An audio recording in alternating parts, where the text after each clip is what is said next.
prayer is a dialogue, not a monologue. When we come to pray, we should be talking with God rather than to God. Now, I'm having this chat with you today out of a position of abject failure. This is one part of my spiritual life that I really have not got under control.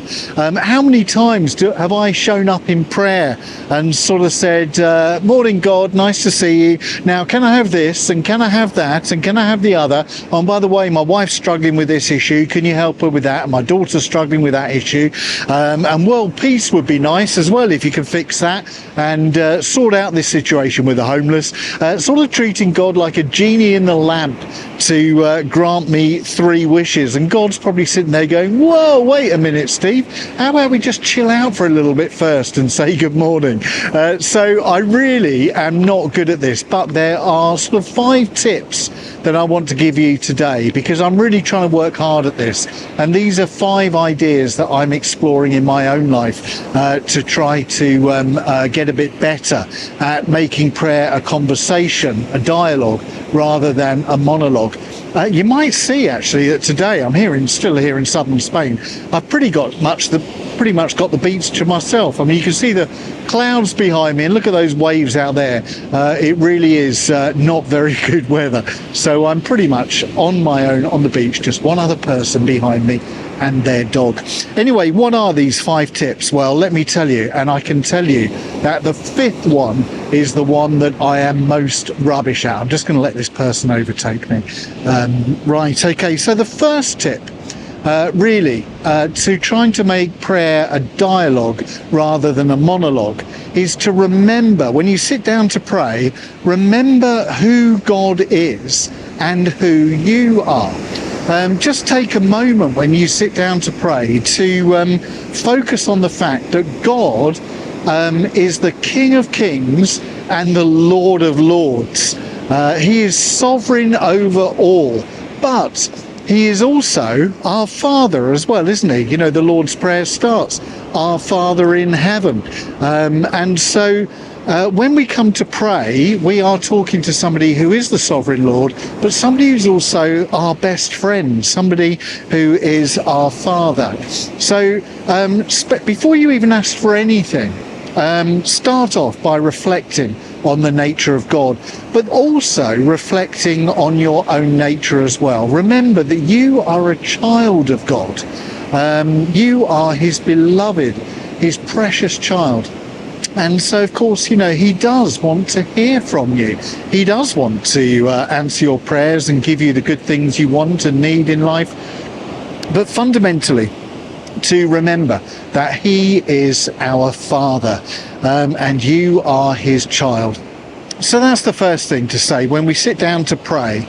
Before we even ask for anything, spend some time in quiet and remember the nature of the relationship. Secondly, I would say in order to make prayer a dialogue rather than a monologue is to use real language. Now, I'm pretty bad at this. Most of the time I speak to God in real language, but when I'm asking for things, when I want him to answer a prayer for something, often I find myself lapsing into religious language. You know, I might say things like, oh, Lord, I beseech you to do such and such, or Lord, would you pour out your blessings on whoever? Now, if that's your language that you use anyway in life, all well and good. But it's not the sort of language I use in everyday life. But it's almost like if I use religious language, then God is going to hear me better and respond better to my prayers. We don't need to do that with God. We just need to speak to him in the same language that I'm chatting with you, in the same language that we're chatting with our friends and our family. To be real in our language with God is an indicator of the intimacy that we feel with him. And sometimes, you know, we might want to pray for things and we just don't even have the words to say, do we? We just can't even vocalize it. But there's that beautiful verse in Romans. I want to say Romans 8. I think it's in Romans 8, you know, where it says the Spirit intercedes for us. with sighs. I can't quite remember the exact verse, but the Holy Spirit, when we can't find the words, the Holy Spirit intercedes on our behalf. I can remember what John Bunyan said, the great 17th century divine. He said the best prayers are more often groans than words. I love that. The best prayers are more often groans than words. So if we want to talk with God rather than to God, then let's make sure that the language we use is real and authentic. And if we can't find the words, then let the Holy Spirit do the praying for us. And just groan before God. I think the third thing I would say in making prayer real, talking with God rather than to God, is to be honest in our prayers. Sometimes, and again, let me know in the comments, because I'd hate to think I'm the only person in the world who's got this problem. If you can relate to any of this so far, please let me know. The third thing, to be honest in our prayers, because sometimes I find myself, when I sit down to pray, I pray about things actually I don't have a heart for. But I think they're things that I should be praying for as a good Christian. So they're not really heartfelt prayers. I'm praying for situations and people that aren't really on my heart at all. Or even worse than that, sometimes I find myself saying things to God that I don't really want to say, and not really saying to God the things that I should be saying. So, for example, if somebody has really hurt me, for example, had a conversation, I've been left really hurt, the first thing I might say to God is, please bless that person, help them to understand how much they hurt me, and may you bless them and give them peace in their heart. What I really want to say is, God, how dare that person talk to me like that? How dare they? And I'm really hurt and I'm really angry about it. Now, I should really come to God in prayer and say what is truly on my heart, rather than sort of trying to wrap it up in religiosity. Does that make sense?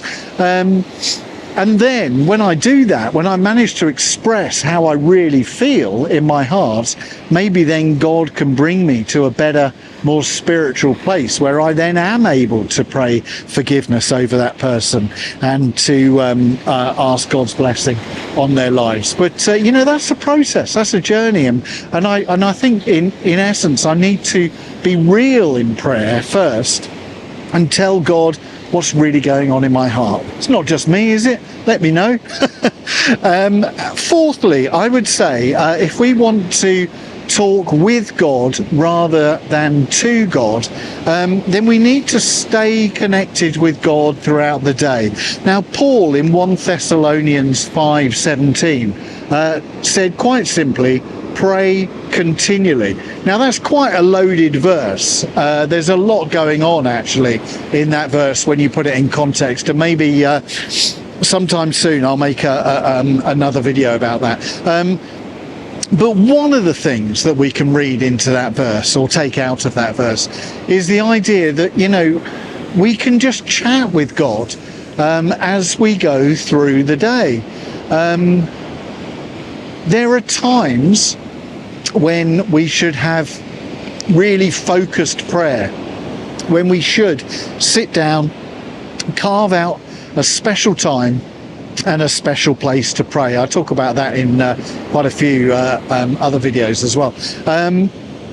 So a times of focused prayer are really, really important, but we can use what I and many other people call arrow prayers, where we're just sort of going through the day and we might just shoot a quick little prayer up to God.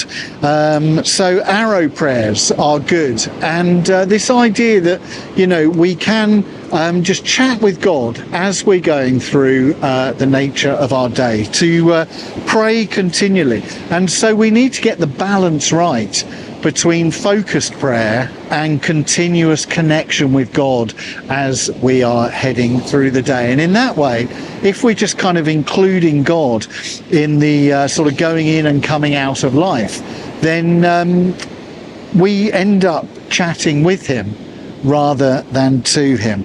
And fifthly, and I'm going to be honest, I am rubbish at this. This is my biggest failing. Oh, dodging a wave there. This is my biggest failing. At the end of a time of prayer, when we've been sitting down and praying to God, we should finish our prayer times by saying, God, what do you want me to learn? What do you want me to take from this time of prayer?